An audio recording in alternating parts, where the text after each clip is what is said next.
once grand village now lay in ruins, forgotten by time. Marla hadn't expected much when she'd first seen the ancient structures rising from the jagged coastline, but as she picked her way through the uneven streets, she realized how much the silence of the place unnerved her. The wind carried faint echoes, waves crashing in the distance, gulls crying out above, but here among the crumbling buildings, there was no sign of life. No tracks in the dirt, no buzz of insects. Just emptiness. She stopped in the center of what seemed to be a large plaza. Fountains, long dry and weathered by centuries, stood like grave markers. Intricate carvings adorned their sides, telling stories she couldn't quite piece together, humanoid figures in flowing robes, strange machines that hovered above fields of crops, and animals that resembled her unusual companion. The alien dog shifted slightly in her sling, its bioluminescent eyes half closed, but still glowing faintly. It had been motionless for most of the journey, its legs paralyzed, its thin body limp. She'd been carrying it for what felt like days now, unsure why she kept it with her. Marla turned in a slow circle, studying the ruins. Whatever had happened here, it hadn't been sudden. The decay was too even, too gentle. Nature had slowly claimed the village, creeping up walls, breaking apart roofs. Yet for all the signs of abandonment, she felt something watching her. An unsettling stillness hung in the air, like the village itself was waiting. "You're awfully quiet," she muttered to the dog. It didn't respond, never did, but the steady glow of its eyes was enough to remind her that it was still alive. That meant she had to keep moving. Shelter was her first priority. She had no idea how long it would take to find the resources she needed to keep herself going, let alone care for a creature that couldn't fend for itself. Spotting what looked like a small, intact building on the far side of the plaza, Marla shifted the sling's weight on her shoulders and made her way toward it. The structure was tucked into the base of a cliff, its entrance framed by heavy stone arches that had withstood time's assault. The door was long gone, but the interior appeared sheltered enough. She stepped inside, scanning the shadows for any sign of danger. The room was cool and dry, with thick walls that still held firm. Faint light from cracks in the ceiling illuminated the space just enough for her to make out shapes, benches, tables, a pile of debris in the corner. It had the look of a communal space, perhaps once a gathering hall or market stall. She lowered the dog gently to the floor, its bioluminescent glow dimming slightly as it rested. The weight off her shoulders was a relief. With a sigh, she slid down against the wall and dug into her pack. Food was running low, but she managed to pull out a ration bar and split it in half. She nibbled on one piece, placing the other near the dog's snout. "I don't know what you eat," she said, her voice a low murmur. "But you need to eat something." It didn't react at first. Then, after several long moments, the dog's tongue flicked out, just barely brushing the bar. It wasn't much, but it was a start. Marla leaned back, closing her eyes for a moment. She didn't know why she'd taken this creature in, but now that she had, she felt a strange sense of responsibility. She couldn't explain it, not even to herself, but she knew she couldn't just leave it behind. Outside, the wind howled, rattling loose stones and setting the village's fragile remnants to quivering. Marla pulled her jacket tighter around her, trying to shake the feeling that she wasn't entirely alone in this ancient, deserted place. Marla awoke to a faint hum, low and steady, reverberating through the walls of the ancient building. She sat up quickly, her heart pounding. The dog was where she'd left it, lying still on the patch of moss, its bioluminescent eyes dim but open. Marla's fingers hovered near her sidearm as she scanned the room. At first, she saw nothing but the weathered stone and the carvings on the walls. Then, the hum shifted, rising in pitch until it resolved into a voice calm, unhurried, and seemingly coming from everywhere at once. "Leave this place." Marla froze, her instinct screaming to run. But her legs wouldn't move. She pressed her back against the cold stone, gripping the gun handle tighter. "Who's there?" she demanded, her voice sharper than she intended. The hum softened, as if the voice were considering her words. "I am the Guardian," it said. "I exist to protect what remains. This sanctuary is no longer safe for you." The dog stirred slightly at the sound. Marla's mind raced. The Guardian. Protect what remains. What did that mean? She glanced down at her alien companion, then back at the carved walls. The murals seemed to glow faintly, the intricate lines and patterns shifting as if alive. She had passed them earlier without much thought, but now she realized they depicted something significant. Humanoid figures stood alongside creatures just like the dog, some with limbs folded, others running in packs. Above them, immense, bird-like machines hovered in orderly formations. Some murals showed villages much like this one, their streets lined with small spires radiating light. Others showed a long procession of figures vanishing into the horizon, leaving empty buildings behind. Marla swallowed hard. I'm just passing through, she said. I need somewhere to rest. I'm not here to disturb anything. The creature you carry is one of ours, the Guardian replied. Its tone did not change, but there was a weight to it now, a solemnity. It is dying. Marla glanced down at the dog again. Its glow was faint, so faint that it seemed more shadow than light. The small rise and fall of its sides was the only proof that it still lived. What happened to it? She asked. To your people? To all of this? None of that matters now, the Guardian said. What matters is that this place cannot heal it. If you wish to save it, you must leave. Leave and go where? Marla snapped, her frustration spilling out. This whole planet is a wasteland. I can't just wander until it dies. If it's one of yours, then help me save it. Or tell me how.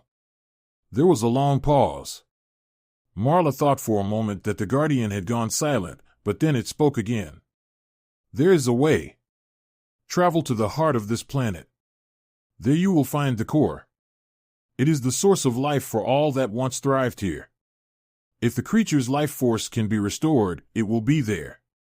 The words settled heavily in Marla's chest. The heart of the planet? That sounded impossible. Dangerous. But she had no other options. She thought back to the day she'd found the dog in the wreckage, to the inexplicable pull that had made her scoop it up and carry it with her. She couldn't let it end here. Fine, she said at last. I'll go. But if I die out there, I'm blaming you.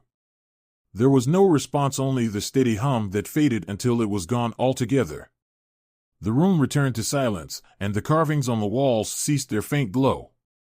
The dog's bioluminescence flickered weakly, as if the effort of simply existing was growing too much for it. Marla adjusted the sling across her shoulders, lifting it gently.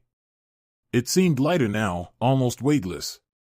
As she stepped back into the open air, the wind bit at her face, and the ruined village stretched out before her, silent and empty. Her path was unclear, but she knew one thing for certain: if she stayed here, the creature would die. She turned her eyes to the horizon.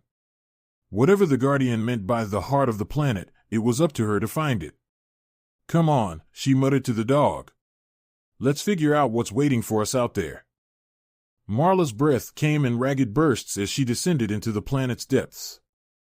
The trail had vanished hours ago, leaving her to navigate a rocky, uneven slope littered with jagged outcroppings.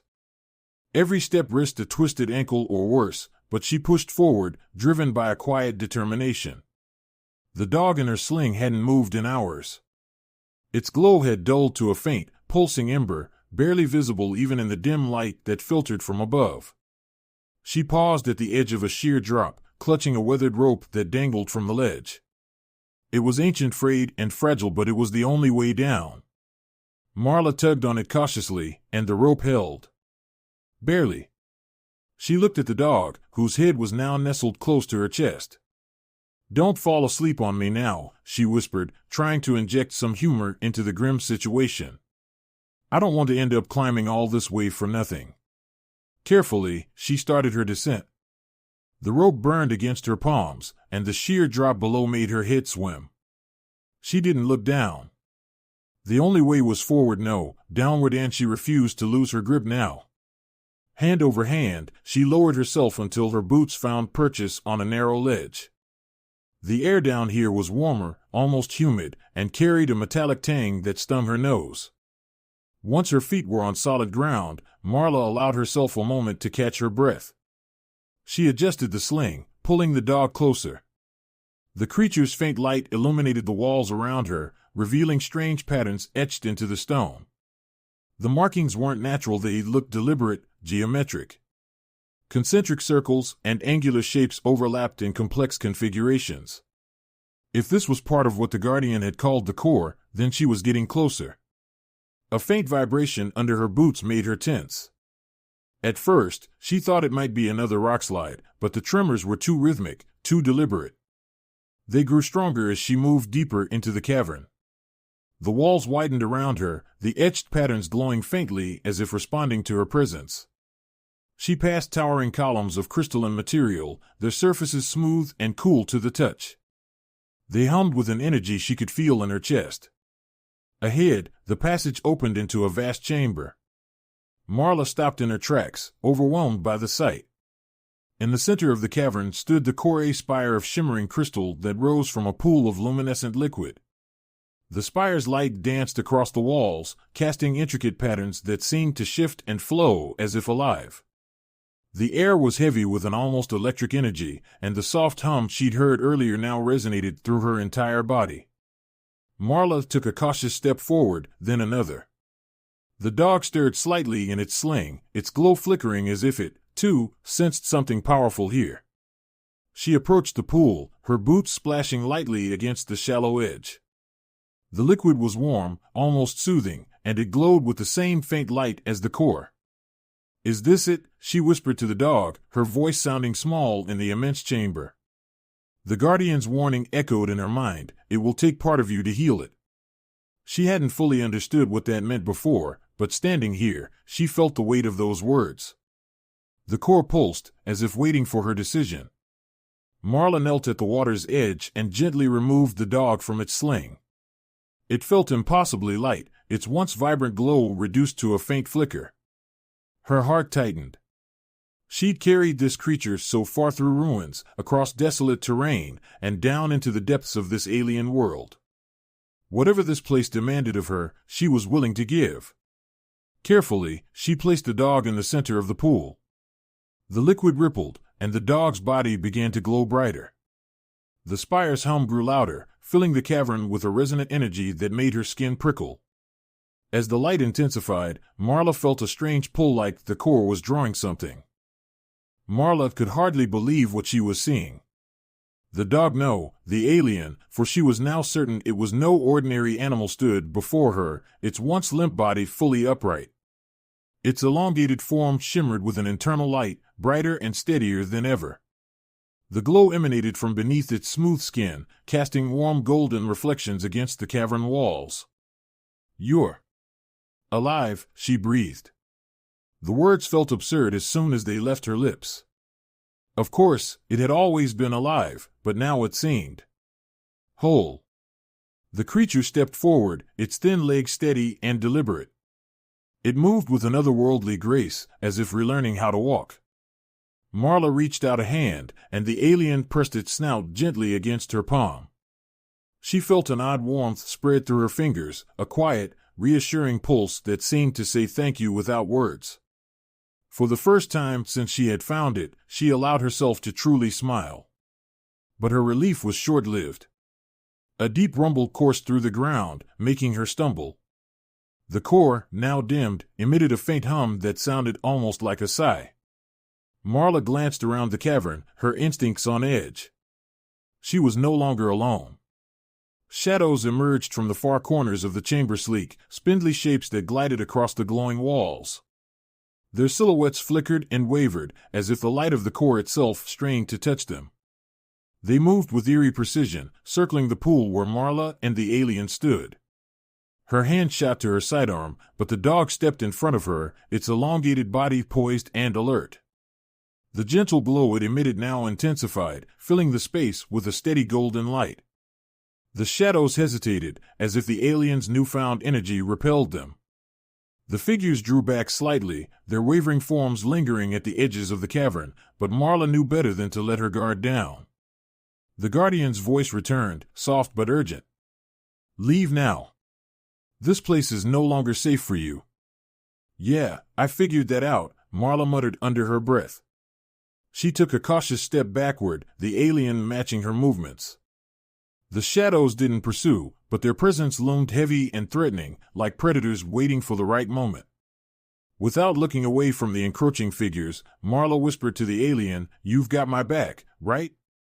In response, the dog emitted a soft, resonant sound, a low hum that seemed to resonate with the remnants of the core. The shadows retreated a fraction more. Marla took that as a yes. Together, they moved toward the exit, climbing back up the uneven stone path. The journey out was harder than the descent, every muscle in her body screaming in protest, but the alien stayed close, watching her carefully as if prepared to catch her if she fell. When they finally emerged into the open air, Marla was struck by how much brighter the sky seemed, even under the cloud-covered horizon. The alien's bioluminescence softened but remained steady, a quiet beacon of life and strength. She sat on a nearby rock to catch her breath, the dog standing close by, its head tilted as it steadied her. "All right, buddy," she said, wiping sweat from her brow. "I don't know what happened down there, or what you are exactly, but we've got a second chance now. Both of us." It made a low, warbling sound in reply, almost a purr. She wasn't sure what it meant, but she liked how it sounded. For the first time in weeks, she felt something other than exhaustion and desperation. There was hope, however fragile. Marla rose to her feet and surveyed the landscape.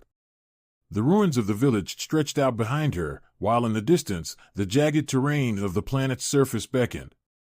She had no map, no clear destination, and no idea what dangers still lay ahead.